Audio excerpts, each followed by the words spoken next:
Welcome back, everyone, to this edition of Try Hard Racing with me, Rollcase TV, where I do the best I can what I've got, which is not a lot of talent, but a whole lot of season to do. Just starting up just getting into season number 9. So we're doing the super bikes with the level 4 upgrades, and yeah, I've done 2. You can't see the cursor in there, can you? I do done 2 qualifiers, 1 race, so it's time to do the next race. This race is a 3-lap race, so it's going to start 3 laps, yep. So it's going to take a little bit of time. So let's jump into it.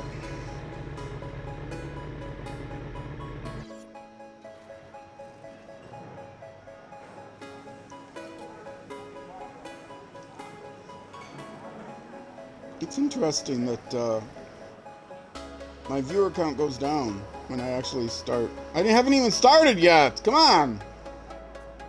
You don't. How do you? You don't even know how much I stink. Sometimes I think the viewers, they might be bots. Just wait until the ad's done and then try to sell me views or followers or something. All right, let's start her up. Oh, I've been lucky, only mass starts so far. When there's a staggered start, I have to wait until all 9 people in front of me start. So I have to wait. You can't start the race for 90 seconds. This is another one of my little pet peeves about this version of the game compared to the last one. In TT Isle of Man 1 and 2, you only had to wait for a couple people. No matter where you were in the running order, you only had to wait for no more than like... I had to scratch my nose. Only had to wait for like a couple people to go in front of you. You know, if you qualify 10th, you don't have to wait. You would only have to wait for 8th and 9th place to start. You know, they would start 1 through 7 off camera. But in this version, it's a brand new developer for this version. This was not done by Kiloton Racing. This was actually developed by somebody else, and so it shows, and some of those things are how it shows by not thinking through. People are not going to want to wait for 90 seconds to start a race and watch everybody, the AI, go in front of them. You can start. You don't have to start the AI animation at 1. You know, you can start the AI animation farther down the running order. Nobody would decide to do that if they've already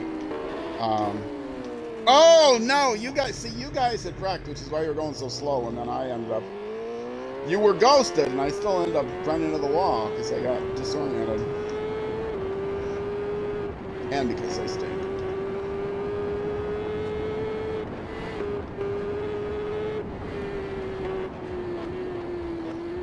I would not mind it if this view was a little bit higher up. I mean, you're pretty low down even in this view. But the third-person view is just too disorienting for me.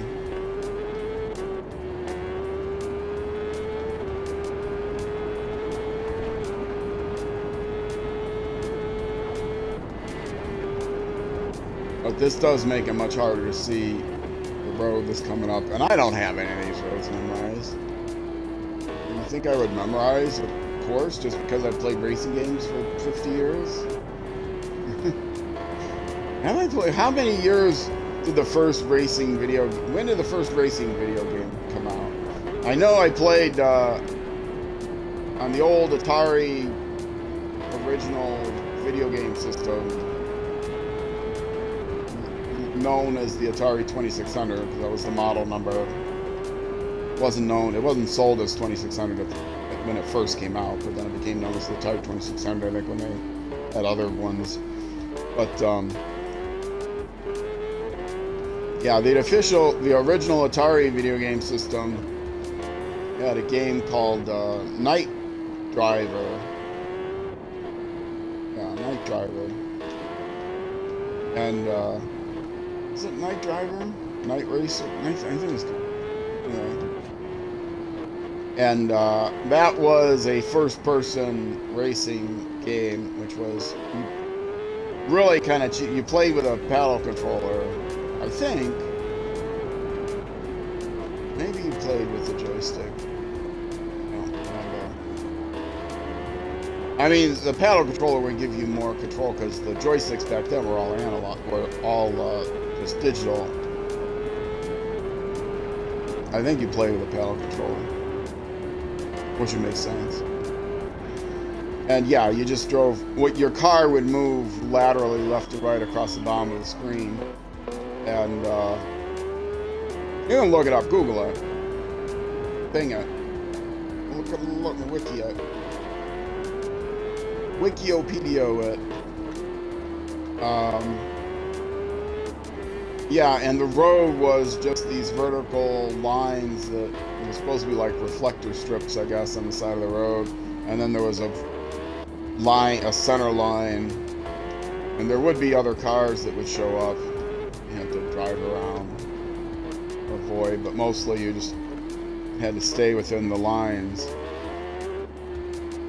And yeah, it was an abstract, block. Even for Atari, it wasn't even a single pixel per block. It was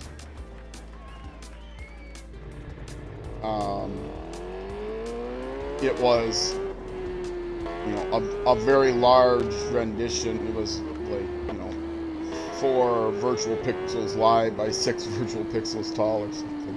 So really, really blocky, all just white, vaguely shaped like a car, and top-down view, but squished so chase cam view basically, and you move the car back and forth. I love that game. That was my first racing game, I think, that I've ever played. But I don't know what was in the arcade at that time and how long. But I remember clearly when I was already a teenager when video games came into the bowling alleys and video and pinball arcade.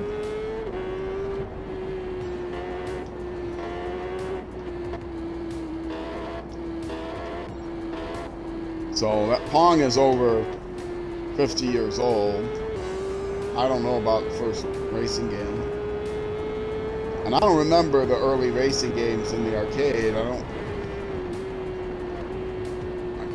The only racing games in the arcade I can remember are like sit down with the wheel racing games, and then much later they came out with a motorcycle racing game we would actually sit on. That had to cost a pretty penny. I don't remember arcade racing games that had a joystick. I know there were some. I can't place any. Anyway.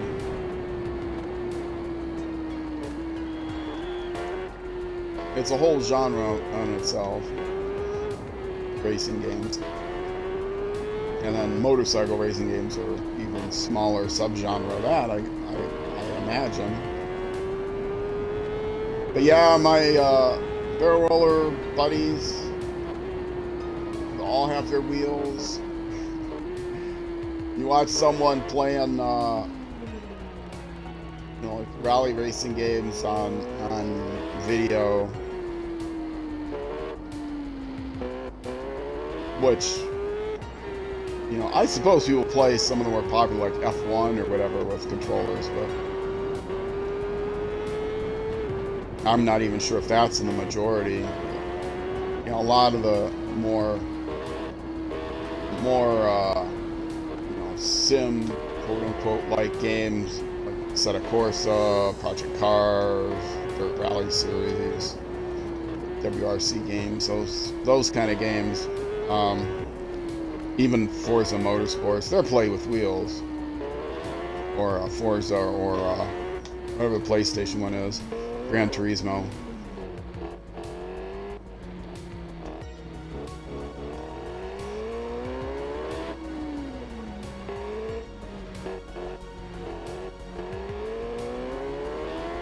maybe the console-specific ones are not played as commonly with wheels. I don't think a lot of people have wheels for their console, but if you're a PC racing game player, I think that's if you're a serious PC racing game player, you almost certainly have a wheel that you play with.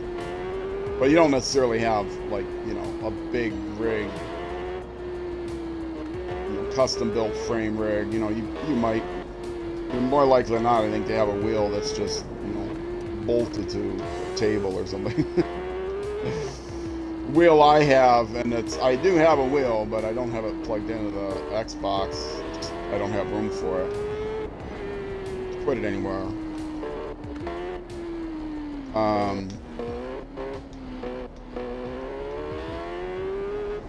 But it was one that you could either permanently bolt it someplace, or you could, it was Logitech. What was it, 27?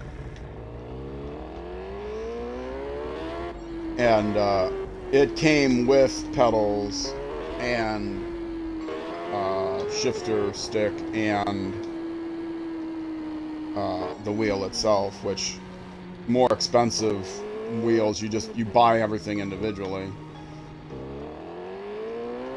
They're not all connected together. Even if you buy a set, you know, there's separate things that are plug in and configure.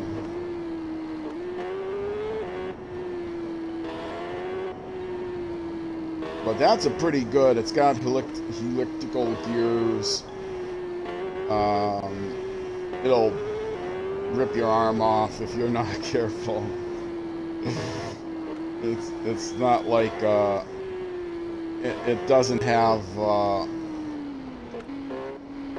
I'm told it's not quote-unquote direct drive, but it's also not a band-driven, whatever they're called. So it doesn't wear out. It's really, you know, for a cheap wheel, it's a really good quality wheel. But it is considered a cheap wheel. Plastic pedals. I even had, well, the frame is plastic. The pedals themselves are metal. I had to, actually, I remember when I got it, I had to put like washers in this one place because I don't remember why. One of the pedals, it's like all the pedals are even, and I wanted the shifter, the clutch a little bit higher or something. I don't even remember, but I remember I put washers in, I think one of the pedals, so it felt more natural.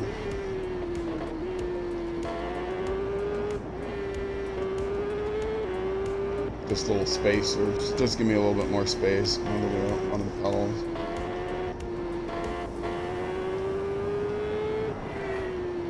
Yes, I used to be a PC Master Race guy. I wouldn't touch consoles, and then my gaming PC blew up. You know, I mean, I don't even know. Maybe I could have replaced the motherboard or something, but you know, a lot of things broke down all at once, and probably because of the apartment heat, which I've gone into before. And my room is unbearably warm, so I'm out here in the living room in the common space. I share the apartment with 2 other people. And somehow they put up with me streaming 4 times a week out here in the common space. They, you know, they hide in their rooms most of the time anyway. Occasionally you might hear kitchen sounds when I'm streaming. Not like they're out here in the living room reading a book or, you know, watching TV or something. We don't have a TV. I haven't watched TV in forever. They're watching videos on their phones or tablets or something. Like I do. I'll watch videos on the Xbox.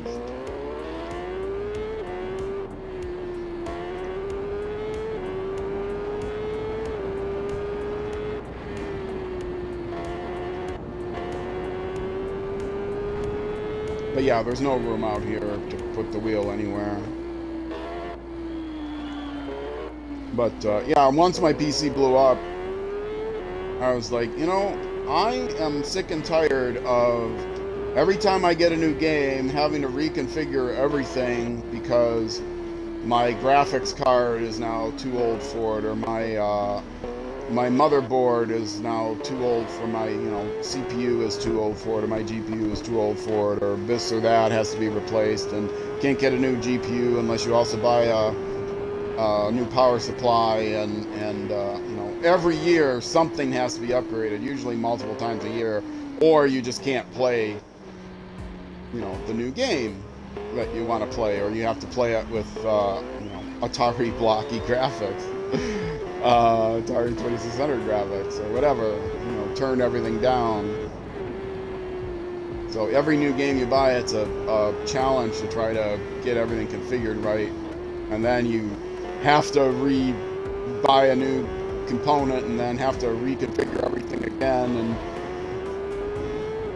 only to have the next game come out and you have to turn everything down again and buy a new component. It's just, it's so much energy. It's expensive. And it's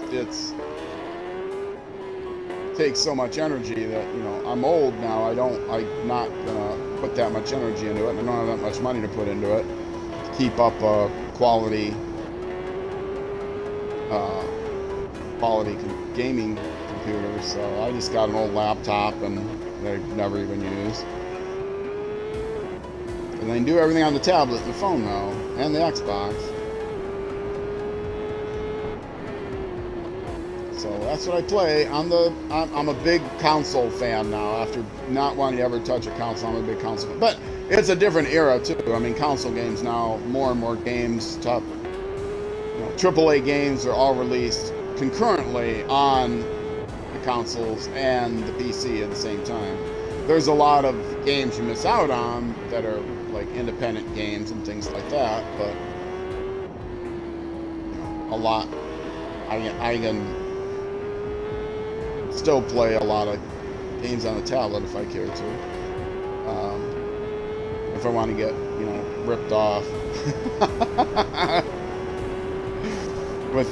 with ridiculous, you know, pay-to-win schemes. Now the thing is, you can hardly buy anything on the tablet anymore without having to pay for. I would pay for games. I would buy the ad-free versions of the games, but now you can hardly buy anything anymore on the tablet without buying a subscription. I'm not going to pay $10 a month or something for one utility, or it's ridiculous.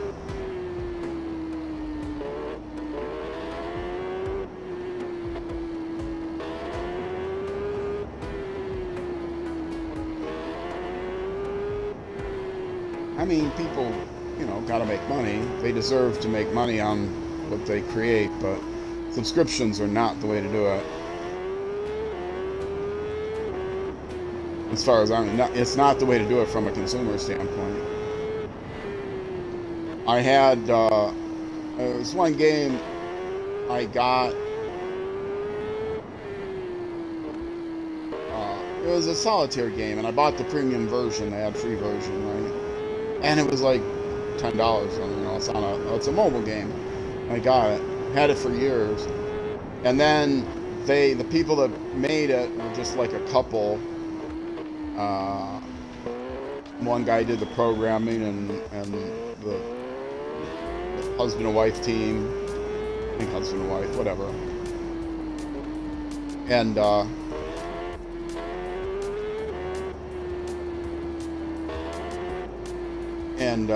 you know, one did the programming, the other did like the graphics and, you know, other stuff, and it took off, a really, really good game, and they end up not being able to keep up with it anymore, and so they sold it off, and I had the game for years, and then the company that bought it suddenly wanted to charge me like $100 for an ad-free license, or $200 for an ad-free license. Like, what are you talking about? Maybe even a subscription now. I don't know. It's like, forget it. I'll uninstall it. I don't. So I got them to honor the old license. And I told them, I don't know how. I know you deserve to make money, but you know, charging this much for a mobile game is probably not a way to make you money. I mean, otherwise you put up with the ads, but you know, you don't make nearly as much money on ads as you once did. Advertisers have caught on to the fact that people just ignore the ads, and so they're not willing to pay keys. You know, in case you're wondering whether Google is whether YouTube actually has more ads than they used to. Oh yeah, a lot more ads than they used to.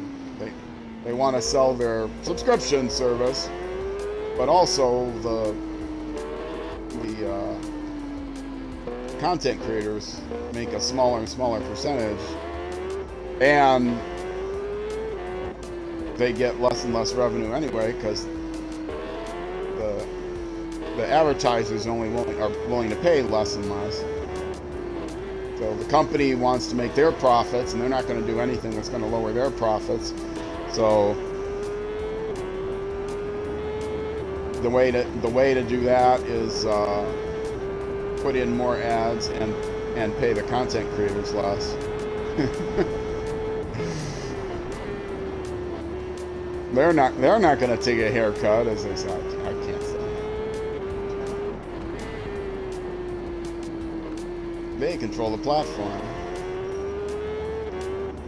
So unless you have 1 million subscribers on YouTube, and regularly get 1 million views per video, you're not going to be able to make money on YouTube unless you have to have a Patreon or something.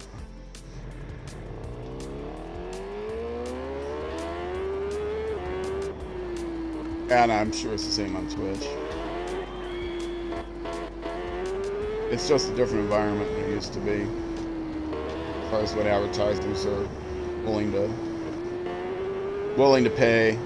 The market has stabilized. The market was, crazy for years because the advertisers were spending more, but then as the data comes in, they realize, we're not really making a profit on our advertising budget for online, so we're just not gonna, we really honestly don't need to we don't need to advertise on YouTube to make money.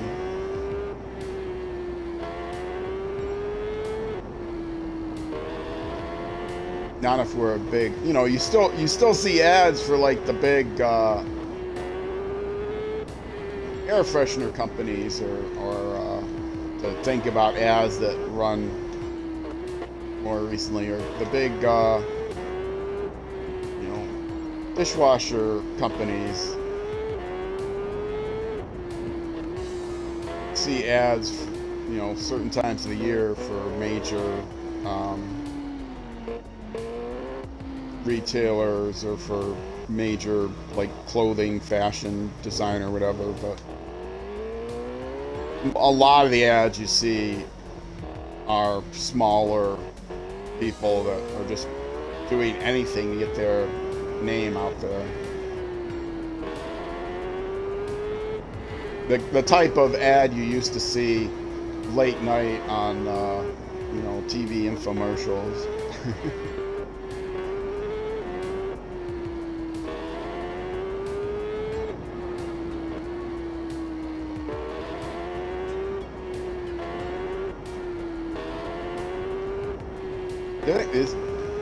Does TV still exist?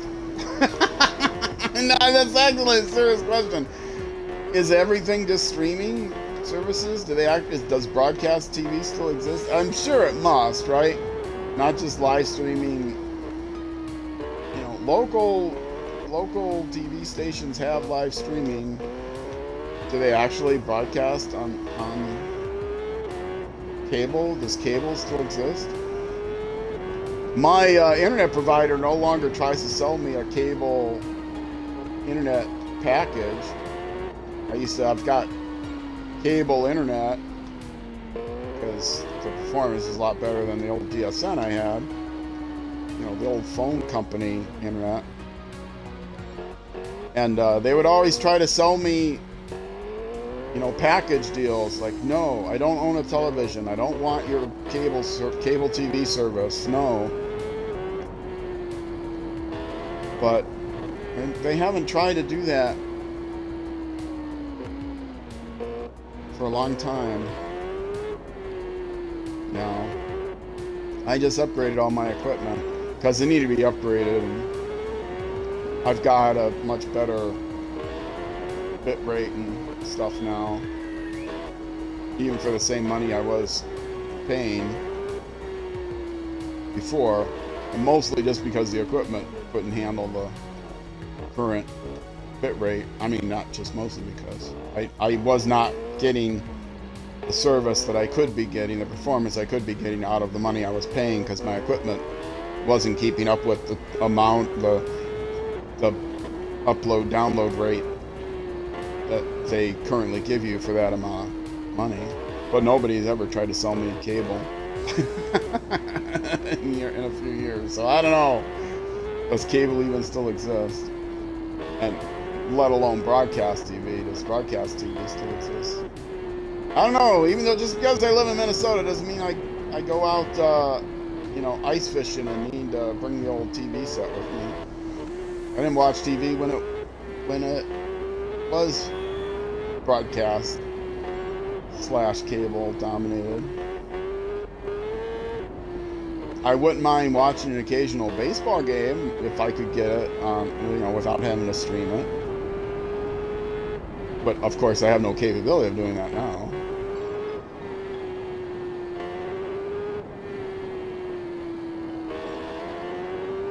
And, with the current online, I don't know how sustainable the streaming is, because for one channel of what was a channel back in the cable days, Apple TV, $10 a month or $20 a month or whatever, HBO Max, $20 a month, whatever, Netflix, $20 a month, it all, I don't know what the exact prices are, but it's like, it ends up to be, if charging the same amount you would get for all different access channels. No, I guess the premium channels like HBO and whatever did cost you an extra amount, but where do you get the old cable TV channels that were free, like, Discovery Channel or History Channel, which are all BS anyway. They used to be good, but now the History Channel has, years ago, the History Channel went all in on reality TV or something. So.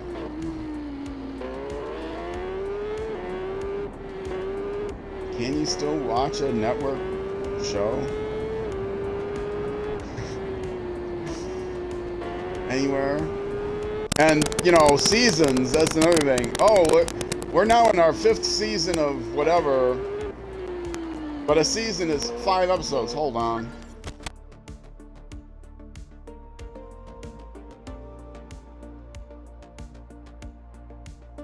This game, the audio issues drive me crazy.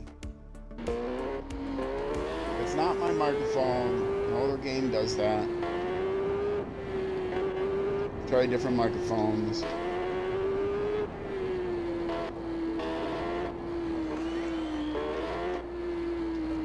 Anyway, so yeah,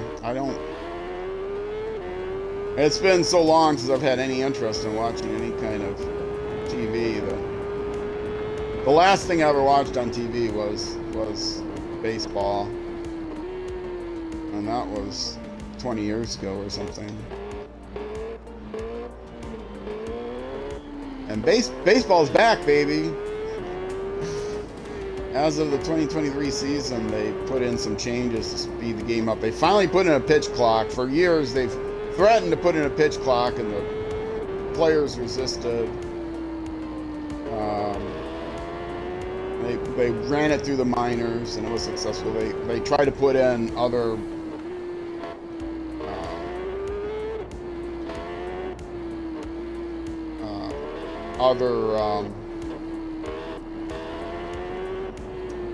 pace of play, that's what they call them, pace of play changes, which were completely ineffective. But yeah, they finally put in a pitch clock, which was very nice, very effective. You know, I'm an old timer, but I have to say that 3.5, 4 hour games are a little bit much.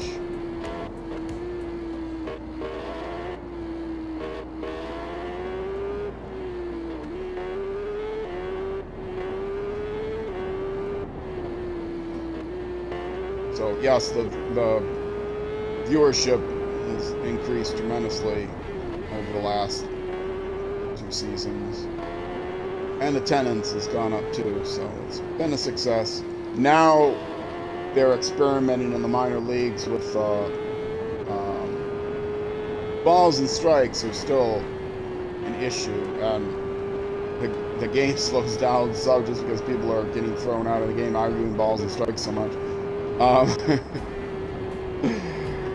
So there's more and more call for automated balls and strikes, although there's issues with the technology isn't quite there to be really reliable, but in the minor leagues, in the top level of the minor leagues now this year, they're having an appeal system, where a challenge system, where on a pitch, either the batter, the pitcher, or the catcher can tap the top of their head and immediately call for a challenge, and you get like 3 challenges a game or something. And it's like the other video challenges, where which slows the game down when it's like things that are challengeable, like out or safe at the on a base. Part of the reason why the game went longer is because of that. But you only get like, I don't know, was it 1 challenge a game or something like that. But if the call is overturned, then you get your challenge back. But the challenge system on the pitch clock is very fast. Tap your helmet, and then immediately on the Jumbotron they put up, people know what a Jumbotron is, on the big screen they put up what the computer said it was, and you get to see the graphic of the ball. The batter immediately challenges when a strike is called, and then on the screen you get to see, that was a strike. Well, it takes no time at all. It's not like a bunch of people in New York at the league office have to replay the video for whether this play was clearly miscalled on a safe or out call, or foul ball call, or home run call, or whatever else is challengeable.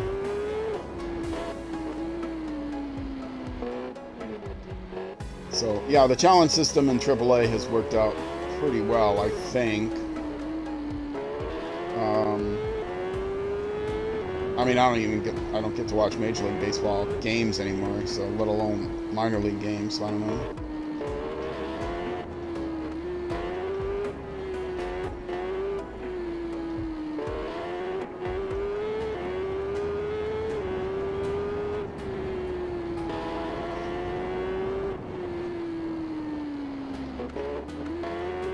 Baseball is a sport that I played some, growing up and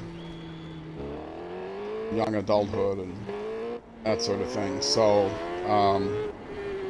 I never really got basketball, never really got into playing that. Played a little football, but baseball was really the sport that was good for my particular. It fit in well with what I was athletically best at. Not great. I'm not saying good at, great at, but my hand-eye coordination and my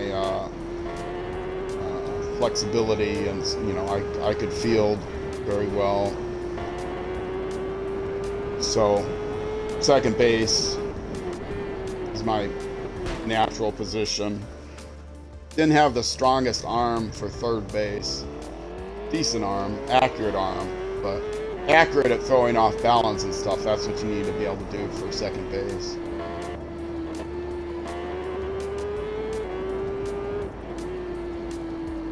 But you don't need the cannon. You need third base or shortstop. Played some first base. Pitched a little. Played some, mostly second base. Outfield if necessary. Mostly second base. So because that's the game I'm most familiar with from playing, that's the game the sport that I follow most. Around here, most kids play hockey growing up. I didn't grow up in Minnesota.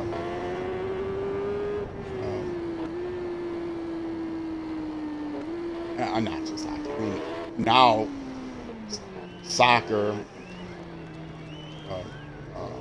international football is, you talk about soccer moms, but I grew up way before soccer, youth soccer, anything.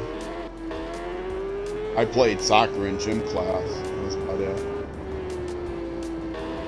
Played goalie in gym class and got kicked in the stomach, and that was the end of my soccer career. I liked lacrosse, though. I played that in gym class.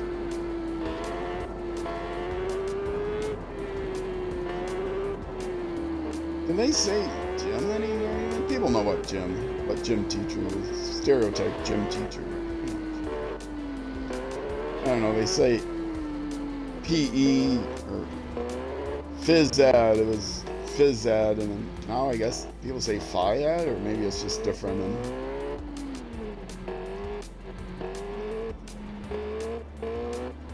I don't know. I don't keep up on that sort of thing. It's been a long time since I was in high school. We're talking decades and decades now, over 4 decades since I was in college. So.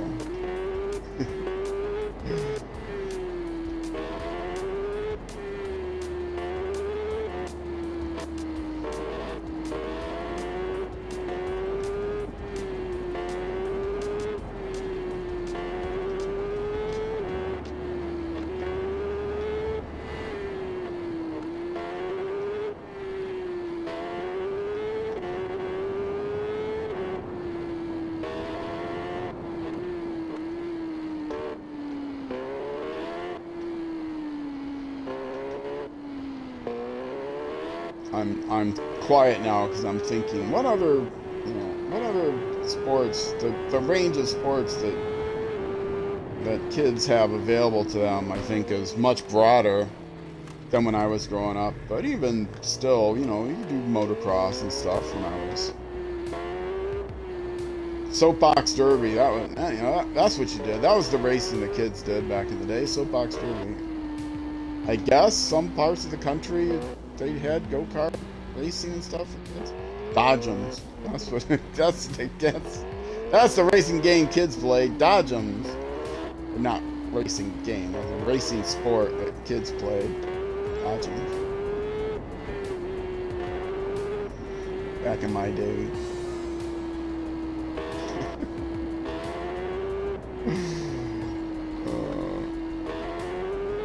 I know they had a lot of trash sports on TV. Different trash sports they have now. Now there's all kinds of trash sports on TV.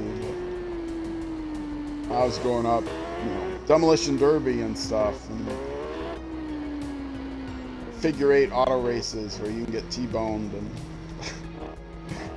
good dangerous stuff they don't do anymore. I'm sure for the better. Sometimes I feel like I grew up in the Middle Ages with all the deathly motorsports. Speaking of deathly motorsports, TT Isle of Man has a reputation as being having a lot of fatalities.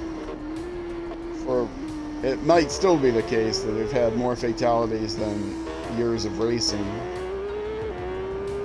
although it's a lot safer over the last decade, but still not exactly safe.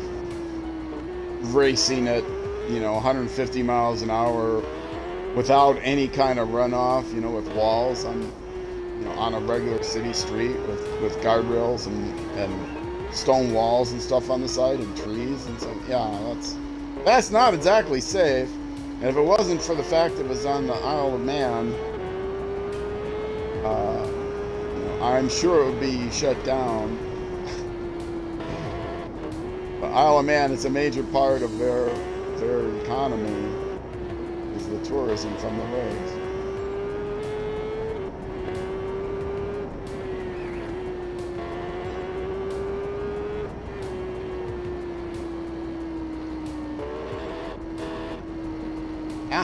Oh, again, I had to scratch my nose. I thought I could do it.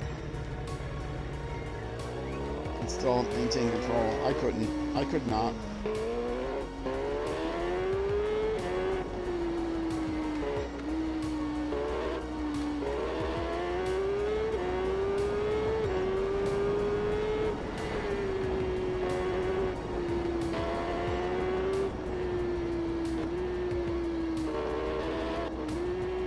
Oh, for goodness sakes. I've watched a video on ice baseball, popular in the middle of the 1800s or something, late 1800s. Play baseball on a pond. This was an early version of baseball. And yeah, people got hurt trying to play in ice skates, baseball. Bad enough sliding to second on cleats. Dangerous enough, right? Metal cleats. Come up sliding on with your skates. Turning the double play. Try, bravely turning the double play, and the guy's barreling down on you with ice skates.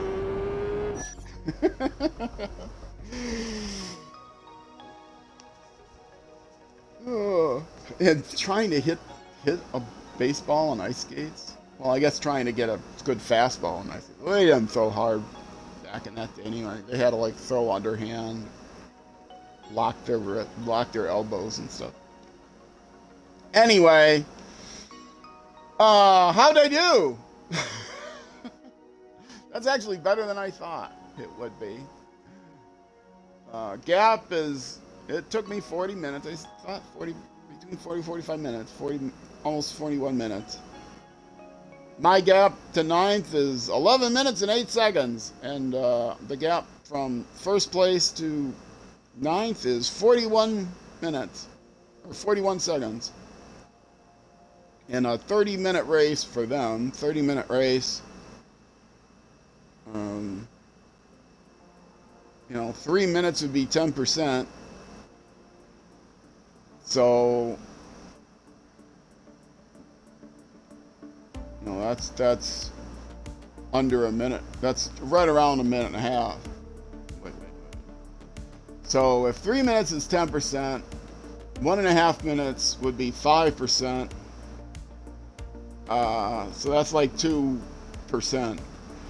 2% difference between first place and 9th place is pretty tight rubber banding. Something that I complain about.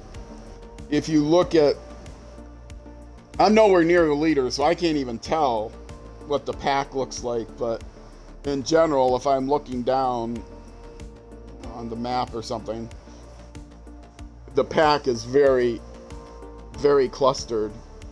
It's not like there's a lead pack and a middle pack and a trailer pack. It's pretty well packed all the way through. So it's hard to finish in the middle of the pack unless something goes wrong. Like I finished 3rd once because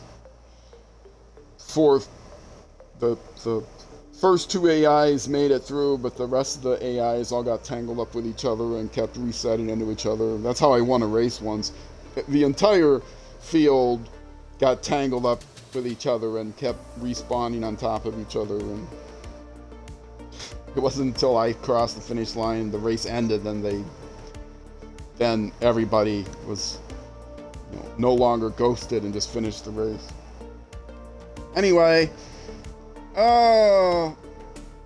I do another YouTube episode? I probably could. So I'm going to take a break here, folks. And then it's just a little after 3, so I usually try to end the stream at 4. So I got time. If you are watching on YouTube, that's going to be the end of this episode. If you're watching on Twitch, though, stick around. I will be doing 4 segments this stream. So, yeah. Twitch, stay around for a few minutes. YouTube, next episode will be the next weekend at 6 p.m. U.S. Central Time. Either way, I will see you then.